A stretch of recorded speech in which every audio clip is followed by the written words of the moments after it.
Good evening दोस्तों। जैसा आप सभी जानते हैं कि बिहार में आने वाले 6 नवंबर और 11 नवंबर को बिहार असेंबली के चुनाव होने वाले हैं और उसमें पॉलिटिकल पार्टीज़ जो हिस्सा ले रही है, जो गठबंधन हिस्सा ले रहा है, वो बहुत ज़ोर शोर से अपनी तैयारी में लगे हुए हैं। अब लगभग सभी पॉलिटिकल पार्टी ने अपने अपने कैंडिडेट डिक्लेयर कर दिए हैं।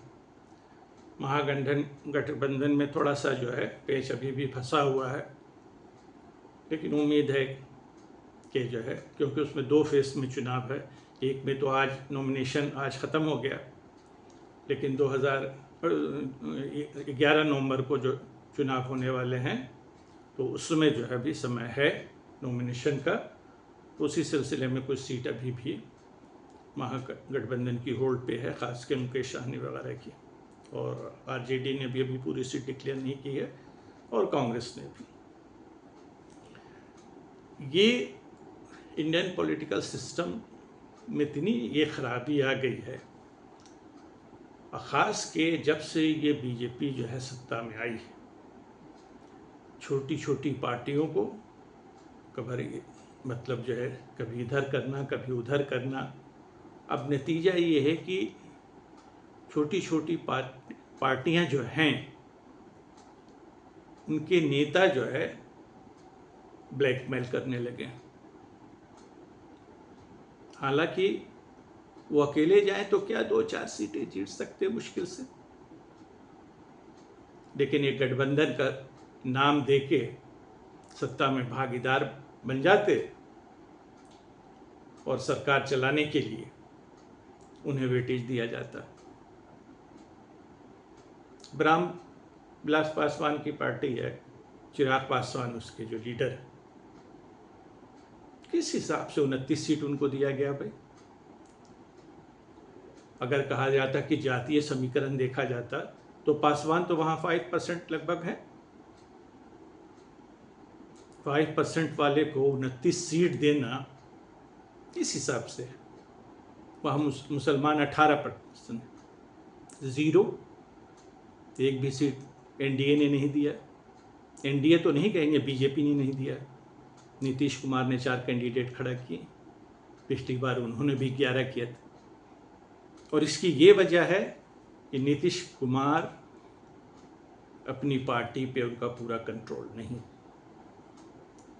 11 से 4 कैसे हुई, ये भी बहुत समझने वाली बात या जानने वाली बात। नीतीश कुमार के कंट्रोल में नहीं होने से और अस्वस्थ होने से वो क्लियर दिखता है।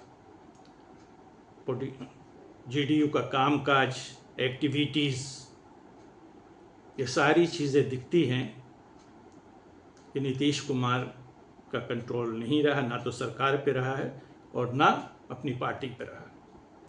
तो उनके इर्द गिर्द के जो नेता वो ही मोटे तौर पे फैसला ले रहे हैं या नीतीश कुमार को बता देते हैं।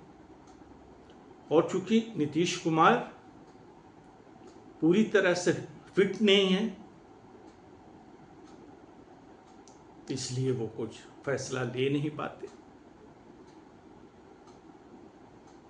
नीतीश कुमार अगर ठीक ठाक रहते तो 101 का फार्मूला कभी नहीं बनता और चिराग पासवान को जो है 29 सीट कभी नहीं मिलती।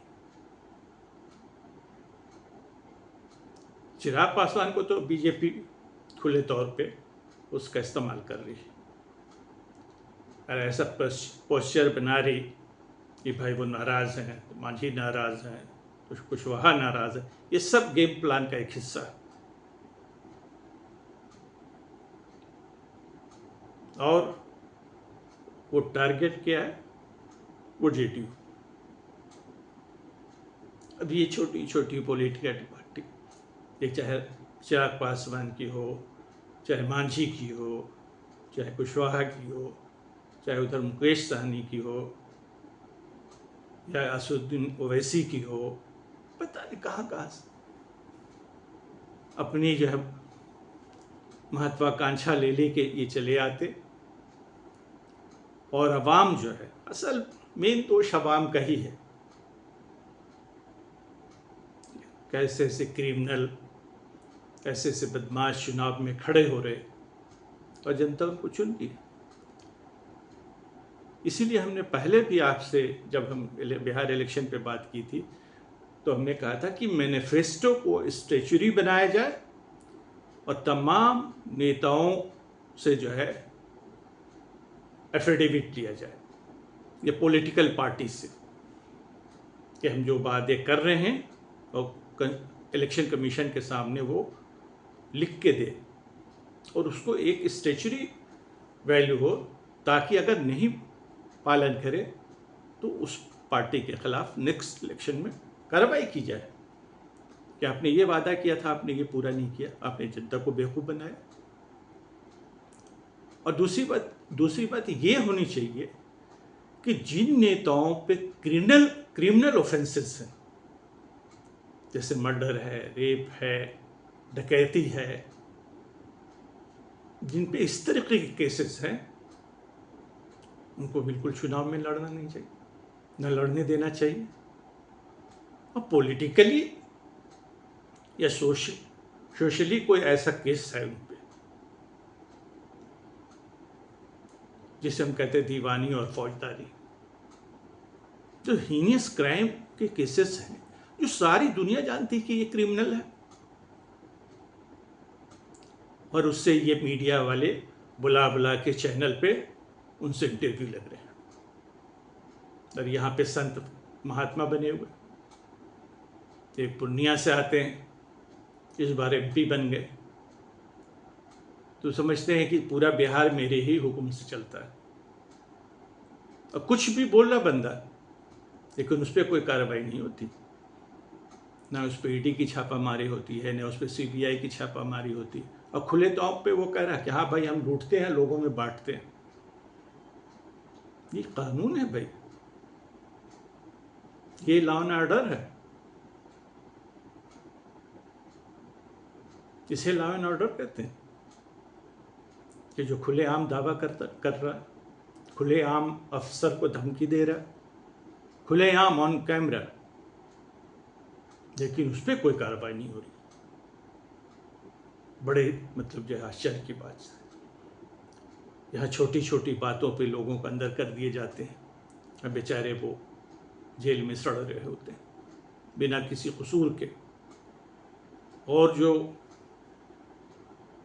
हीनियस क्राइम किया हुआ, 20 मुकदमे चल रहे, वो जो है मिनिस्टर बन रहा, MLA बन रहा, MP बन रहा।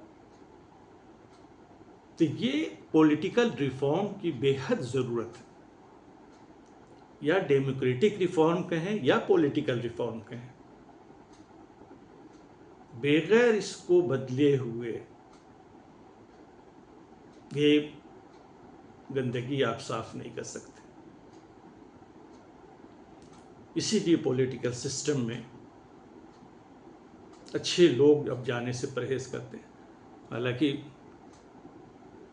प्रशांत किशोर ने कोशिश की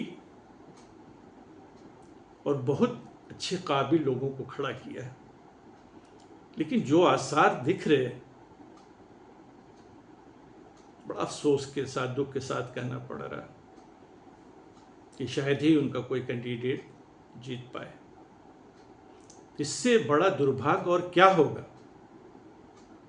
इतना बड़ा मैथमेटिशियन, इतना सीनियर पुलिस ऑफिसर्स, इतना बड़ा वकील, और वो स्ट्रगल कर रहा, और गुंडे बदमाश आसानी से सीट निकाल रहे, और लोग भी पागल की तरह उसके पीछे जा रहे।